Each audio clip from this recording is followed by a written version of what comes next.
Alex, it's finally 2025, and if your website is not pulling its weight, we have to start making changes. So we're going to talk about some simple things that we can do that not only work for your business, but your customers. And those 4 things are...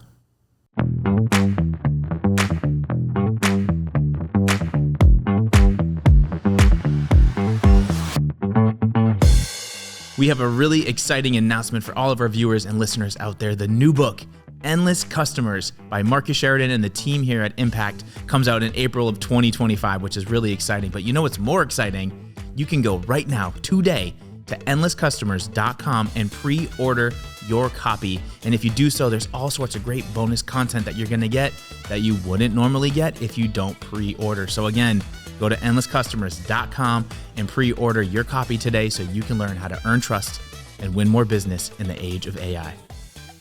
Welcome back to Endless Customers. I'm your host, Alex Winter, and today we're joined by Vin Gaeta. He's a coach and also head of web strategy and a friend. Vin, welcome back to the show. Great to be here, Alex. Yeah, I'm excited to have you. Guess what we're talking about today? Shocker. It's probably going to be websites. Oh my gosh. I love talking about websites, though. It's probably the most important piece of any business out there and for people to interact with your business. But the topic today is the 4 biggest things for website experience and conversions. That's it. Yeah. And this is something that we could put the clickbait title and say it's for 2025. This is stuff that has to be true no matter what. No matter what year it is, no matter what your website is doing. Erroneous. We see this on almost every single website critique or website throwdown that we do. These are 4 things that will have an effect on your business's bottom line. These are things that your customers want to see. And if we do this correctly, you will see stronger conversion rates from the stuff that we see. Who doesn't want that? Everyone does. And it's not like it's 100 things or 20 things. It's 4 things. It's 4. We're keeping it simple. They're pretty simple. They're pretty easy. Yeah. Okay. So can we I think we should just roll up our sleeves and get right into it. Let's do it. All right. So what's number 1? The first thing, and this is one that we're going to spend a little time on. Okay. You should not have a contact us page in your navigation. Really? Yeah. Okay. So I'm not saying you shouldn't have a way for people to get in touch with you. Okay. Let's clarify that. That's what I thought that's where I thought this was going. That's not it. Okay. We need to have a sales conversion point in the navigation. So if you look at that main navigation bar, you start with your logo. That's always what does that bring you back to, Alex? The homepage. The homepage. Yeah. And then we end it with the sales motion. So it's got to be request a quote, request an estimate, talk to us, get an expert, whatever it is. Right. It's got to be that button. And I say button specifically at the end of your navigation. It should never be contact us. That's everything. That's general. That's people looking for an address, for a fax number, if you still do that type of thing. Mm-hmm. But it's not where we can optimize for the sales journey. And that is a very big thing that we talk about. And I see it on almost every single website that comes to us. Yeah. You should still have a contact us page. It should not be the most important thing in your call to action. It should not be the thing that we drive everyone to. Yeah, like it could be in the footer or something like that. It doesn't need to be up front. So you're really talking about getting strategic with that header bar, what buttons are up there that people click on, and not having like a million different tabs and options. So it's like the Cheesecake Factory menu of craziness and nobody knows what to do. Or That's it. Yeah. You have too many options up there. Yeah. They're not going to choose. Yeah. So contact us, drop it in your footer, drop it under about us in your main navigation in the drop downs there. That's fine. Okay. People will go there when they are looking through that part of the journey. Sure. But the last thing in your navigation should always be, how do I get in touch with sales? How do I start that sales motion? Because it has a lot of things that need to be addressed before they're going to be warm enough to actually do it. Yeah. And when we get to that, there are specific things that if you go and take action on now, you will see immediate improvements in the follow through of that page and the output of that page. Yeah. So when you say sales conversion page, what does that look like? Like, what can you paint that picture for me? I'm a noob. Yeah. I don't know. Like, what is that? What's on that page? What should I be expecting to see? We're going to call that number 2. Okay. Because you shouldn't have a contact us page, but you should have clarity content on that sales conversion page. Oh, okay. It has to be clear. We as humans don't like giving anyone our information. No one likes filling out forms. No one likes reaching out because we don't like getting sold to. Yeah, I don't want to get spammed. No. No thanks. We don't want to get spammed. We don't want to get 3 phone calls from the sales dude that's trying to one call close us. And taking that anxiety away and actually calling it out and saying, hey, this is what's going to happen specifically once you fill out this form. Right. We're going to call you in 30 minutes, 15 minutes. We're going to call you right away. That's something we do. We'll call you within 5 minutes usually if you fill out that form. Right.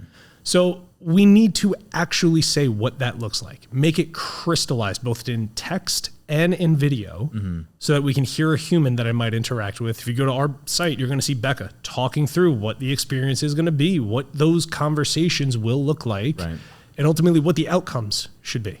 Yeah. So really just setting the expectation. It's being human. Yeah. I want to know what goes on. I talk with our team about this experience a lot. I went through the giant calculator on Home Depot's website looking for a project quote. And I went through probably 10 or 15 questions, answering things, giving them details, and I scheduled a conversation. I took that next step. I did the hallmark of that journey. I actually booked time with a human, and I was like, all right, cool. Yeah. I gave them all the time. I spent the minutes that I needed to give them what they needed. I should be able to show up. I should be able to have a quick conversation, get a rougher estimate of what I'm going to get because they still didn't give me numbers. So frustrating. All I got met with was a gatekeeper, and it was a waste of my time filling out the calculator. They're like, oh, we got to do this, this, and this. Why didn't you tell me that up front? Yeah. Why didn't you tell me that I was scheduling time with someone to schedule the next appointment? I would ask you why that you're doing that. That's crazy. Yeah. We're going to have a meeting about the meeting for the meeting that we're going to have. Yeah. I canceled the next conversation. Like, you frustrated me so much on that first one because my expectations were light years away from what was actually going to happen. And all it would have taken was some text, maybe a video, anything to say, this is what you will actually see when you click that button. Yeah. But this is a good example because we talk about this a lot on the show. We had Marcus on the show recently, and we talk a lot about how you were ready to make a buying decision. And you had a project you're working on, you're trying to get some answers, like you were ready to go. And now you're probably not going to do your business with Home Depot because of this experience. I mean, I was tire kicking anyway, but still, that's but it. It didn't help the situation at all, I guess, is what I'm saying. How often do we, in a home improvement business, in a SaaS company, we don't look at those little details, right? And that on a website, most companies don't try to bring that human element, that deep level of expectation and clarity that we can bring to our content. That's what can really set us up against the competitor that's down the road if we're outlining specifics of what they're about to experience. Yeah. Take some of the anxiety out of the equation. That's it. And it builds trust, which is what this is all about. We're trying to build trust here. That's it. So number 2 is clear and consistent calls to action. Yes. Okay. So as we look at driving people to that sales conversion page, so not contact us, we're going down into that sales conversion page. Number 1. Yep. No matter what we are doing, we need to make sure that it is as clear as possible. It's not just learn more. It's learn more about solution. It's dig into pricing for solution. And some folks are sitting there rolling their eyes saying, Vin, I have a button. I can't put an essay there. No, but we can get it as short, sweet, and simple as we possibly can. So instead of saying something that's longer, see pricing estimator, view our pricing estimator, give them that little extra versus just learn more. Learn more about this solution. And it helps. And you'll see it in the data, in the click data, when you test one button versus the other. That extra little level of clarity does bring people to click to the next step. That's interesting. Yeah. Do you ever, I just have to ask this because I'm like nerding out with you now, is like, do you ever A/B test buttons and you go like, let's try 2 different like pieces of copy and see which one's more effective and like heat map it or something like that? All the time. Yeah. And I love geeking out with that because what I have seen work for one client and one industry does not resonate with the other. Okay. And it goes down to the way that you even talk about things on those conversion pages, on the solutions pages. They just won't resonate in the same way across different industries. So you should not only test your button color, you should test the way that you're talking about your button, the text on your actual buttons. So your copy, your color, the positioning of different buttons, try all the pieces. We really need to get back into high school science and just test anything, geek out over it, and see what works so we don't do that anymore. Yeah. But the biggest thing with your calls to action, along with that conversion copy, is keeping them consistent. We need to, Donald Miller talks about this in StoryBrand. You have your primary, you have your transitional, it's your sales motion and your education play. Yes. If they're not ready to click to get a quote, an estimate, whatever that is, you have to give them a lifeline to go deeper into the journey. Otherwise, they're at a dead end. Right. And then they bounce and they go somewhere else to get what they need. And that's it. Yep. you will only have a person say, I'll keep going a little bit further so many times before they're like, I'm just done. We're going to go elsewhere. And that's where you see bounces and exits come from your website. Right. So the more lifelines that we can give them, the more threads for them to pull, and the clearer they are that they are threads for them to actually pull, they're going to keep going with that. Yeah. And we had a client recently, and this hits on a lot of the things that we're talking about here. They didn't have a more structured conversion point for their consultation. It was more of that general contact us feel, right? They were getting service requests through it, all these different things. We had them optimize it for clarity. They put a better video on there. They added some additional content there. And they went up from, I think it was like a 4.5 submission rate to almost a 10. They almost doubled it simply by adding more clarifying expectation content, getting a stronger video up there, and making it feel like it was the right place for you to land when you're that part of the journey. Yeah. Wow. That's incredible. It's all of the pieces that go to what feels like a considered buying process and the right journey for the actual user. We had similarly right after a launch. Previously, it was a very general contact us page, brought in some more clarifying expectation elements. Their organic traffic alone on that page is converting at, I don't want to say the wrong stat. It's actually 18.75%. Wow. So on those pages, you're going to see a range from 10 to 25. You want to obviously be higher because if you're getting them there, they should be converting. Right. But that quickly after launch, seeing a 10% overall and an 18.75% organic conversion rate on that page. It's enormous. People want human content. They want to be met and sold to like they're not dumb. Yeah. Treat them like you would treat a person sitting across from you and tell them, hey, Alex, this is the stuff that we're about to go get after once you give me your information. Right. So often we guard that, and it can breed some mistrust. Like, why aren't you just telling me what this process will look like? Yeah, it does. It makes it feel like you're not painting the whole picture. And then that's when you start to fill in the blanks yourself. And when you assume things like that, it could lead to bad outcomes. It really can. So I think that's an important piece. So I love that you're seeing these conversion rates and submission rates going up. So it's very clear that instead of a contact us page, we need something much more direct. We need something that's much more human and simplified. So we got steps 1 and 2 down. What's the third step, or what's the third piece of this puzzle? So step 1, no contact us. Step 2, I'll say, is clear content. Clear content on your most important pages. So not that contact us, that sales conversion page. Simplifying the copy. Number 3, let's get those calls to action consistent. Let's get them clear. Let's get them organized like we've been talking about. Okay. Number 4, for the experience and to help folks get through this without any weird load or anything like that, we have to have optimized images. It is almost 2025 and we still have websites that have giant images on their website. And I'm all for beautiful photographs, but you can't have a 2 to 10 megabyte image on a website. And we're getting geeky on this. At the end of the day, images need to be small. The smaller the file size, the faster they are going to load for your website. And that gives you better experience, and it pays dividends. It's good for SEO. It's good for the user. It's good for conversion rates. Yeah. It's such an important piece too, because I think everyone, the default, at least for me, because I'm a video and picture guy myself. So it's like, I want the highest resolution, the highest quality possible. And that is important for certain formats. For this format, it's not as important as load speeds and load times because of how it affects everything you just mentioned. Yeah. And listen, I'm not saying that you should put up a pixely, grainy, garbage looking picture on your website. That's not what I'm saying. Yeah. But there is a give and take. There's a threshold where you can use different tools to get to that threshold, and you're not going to have any quality loss. There's a few tools that I use. The one, if I'm using HubSpot, that I always recommend. I was going to ask you this because whenever you compress images, you lose quality. Whenever you compress video, you lose quality. So there's like always finding that balance of like making it not look too garbagey. Because there's a variety of ways to do it. You can use tools like After Effects or Photoshop to compress things. You can use free out-of-the-box tools. There's a website called Optimizilla that you can upload like 20 images and download them compressed, but it's all manual stuff. Yeah, right? I got one too. It's called like Free Convert, and it's a website you go to, and it's the same thing for videos and images, but it does all the stuff and it compresses it, but you have to actively remember to do that, and it takes time to get those where you want them to be. Right. And if you have hundreds of images that you have to have on your website, it's not fun. No, that sounds, I'm already getting anxiety just thinking about that. It's not great.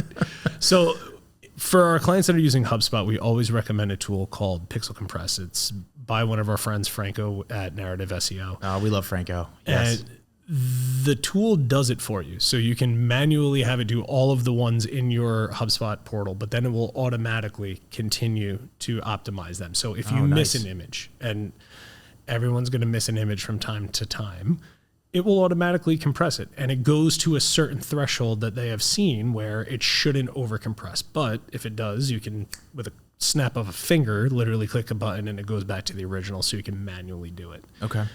But it is one of those, image optimization is something that is often left by the wayside for anyone in content. It's usually in the craziness of the day, we're trying to get the article up, you miss an image, and then you realize, hey, I forgot about the image compression on all of these. And now all of these blogs or these pages are a little bit slower than they should be. Now I have to go back and spend time to re-optimize it. The tool takes the guesswork out of it. It's just going to be there. It's going to work, and it's going to continue to optimize and keep things as fast as they should be from an image standpoint. Okay. And just one more time, that tool is called what? Pixelcompress.io. Pixelcompress.io. Nice. And it plugs in with HubSpot, which is right in the HubSpot marketplace. Yeah, that's a key. What else should people be thinking about for optimization as far as load times and what, like, I think for me, because I'm not a web expert like you, and I know we're getting nerdy here, but like, why is that important? And I know surface value, it's like if I click on a link to go to a website and it takes more than a few seconds to load, I think something's broken. Or I'm looking at my Wi-Fi going like, is my router messed up? What's like, so like, it's is exactly that part of it? It is. It's, we expect instant gratification in this day and age. And if the website takes longer than 3 seconds, or you're not sure if it's actually loading, you're probably not going to stay there too long. Yeah. I was on a client call and they asked me to pull up a competitor's website to take a look at something that they thought was interesting. And I started to load it, and the thing flashed like it was going to load. It sat there for a second, and I literally said, guys, is this normal? And they said, oh yeah, it just takes a while. That's not an okay response. It just takes a while. Yeah. Now, competitor site, we were trying to get some information and take a look. But if I'm a consumer, there is no way that I'm going to sit there and wait for your site to load. I'm just going to go somewhere else where I can get the experience that I need and get it fast. Forget about mobile. That website probably would have taken 10 minutes to load on mobile. But that is what we are still serving some folks. So yes, to everything you said, Alex, the longer the sites take, the more you're going to wonder if it's going to give you the right stuff. Mm-hmm. You're probably going to end up hitting the back button if it takes too long. No one wants to sit there and wait. Mm-hmm. And we see that in the bounce rates. We see that in exit rates. And you can look at all of this data and say, we need to optimize this page. Yeah. Yeah, that makes sense. So that was going to be my next question, which is a perfect segue, right? You help so many companies build websites. You coach them and train them on how to position the content, what's important versus what's not, everything we talked about. What happens when companies get this right and they start to implement these things? Like, what changes? And I'm just curious if you have some examples maybe you can share that just really show why this is so important. It's interesting because once you get the right content, playing with the right website, playing with the right sales process, and you really start seeing it to spin, right? We look at that graphic from Endless Customers, and it is that wheel. The flywheel. It's a flywheel for a reason. Yeah. So you start seeing things like organic starts picking up. You see organic conversion rates be the strongest out of any of those other channels. And I said, for that recent client launch that we had, after launch, organic is converting at 18.75%. The average of all their channels is 10.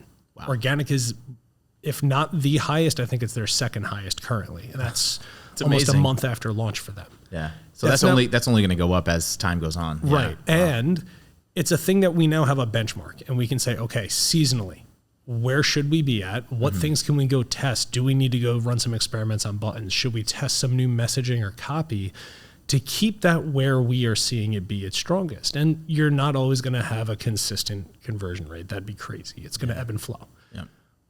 But what we do see, we see folks coming in organically off of blog articles, learning, educating. And this happened for a recent client as well. They had an organic lead that landed on an article, jumped to the homepage, went to a solutions page, then literally down the navigation. They don't have a pricing page yet. It's one of the things they're getting up in the new year. Okay. That human would have clicked on the pricing page in the journey had it been in the navigation, because they went down the funnel. Right. And then they converted.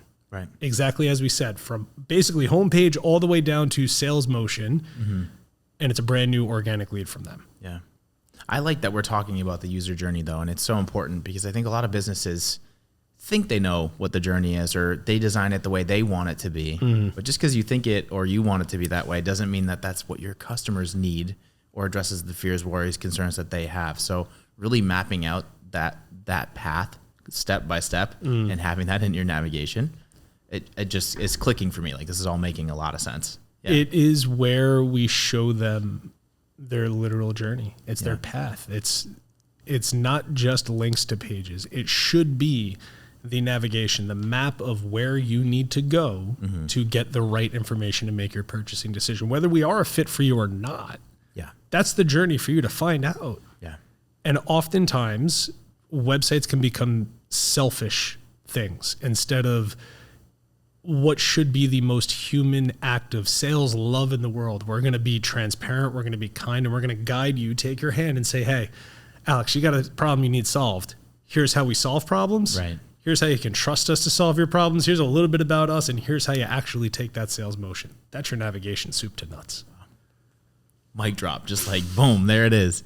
Wow. Okay, so this is now my favorite part of the show. The one thing, time for the one thing. And then we'll recap everything. But what is the key takeaway from this conversation? People out there watching, out there listening, what would you tell them if you only had one thing you could tell them that they should really focus on from this combo? The biggest thing that you can do right now, as soon as you're done listening to this episode, go review your most important pages. Most important from what you believe to be most important from the user standpoint. Yeah. And if you don't see the clarity, if you don't see what your next step is and understand what it's going to look like, you have work to do. Got work to do. Get after it. All right, so just so that we can do this, let's recap the 4 pieces one more time so everybody knows what's up. Yeah. So number 1, no contact us in your main navigation unless it's under about us. If your nav ends with contact us, change that to a get started, request a quote. That's sales conversion page. That's your number 2. So number 1, no contact us. Yep. Number 2, have a sales conversion page. Yep.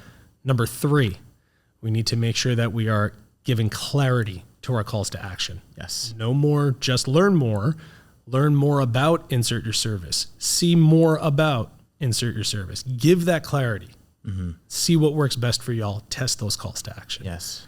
Number 4, optimize your images so we're serving a fast experience for our users. Image is the biggest killer of speed. Use a tool like a Pixel Compress, like I mentioned Optimizilla. It's a free tool online. Pixel Compress, if you're using HubSpot, the best one that I've seen. Yeah. And start optimizing those load speeds for your users so that they can use the calls to action in the right way. They can get to that new service page and they're seeing that clarity content on that page so they know exactly what steps to take. Amazing. Vin, thanks for sharing all your knowledge and insights. I feel like I learn so much every time we talk. Love being here, man. Yeah, well, you're welcome anytime. And for everybody out there watching and listening, you know what's up. This is Endless Customers. I'm your host, Alex Winter. We'll catch you on the next episode.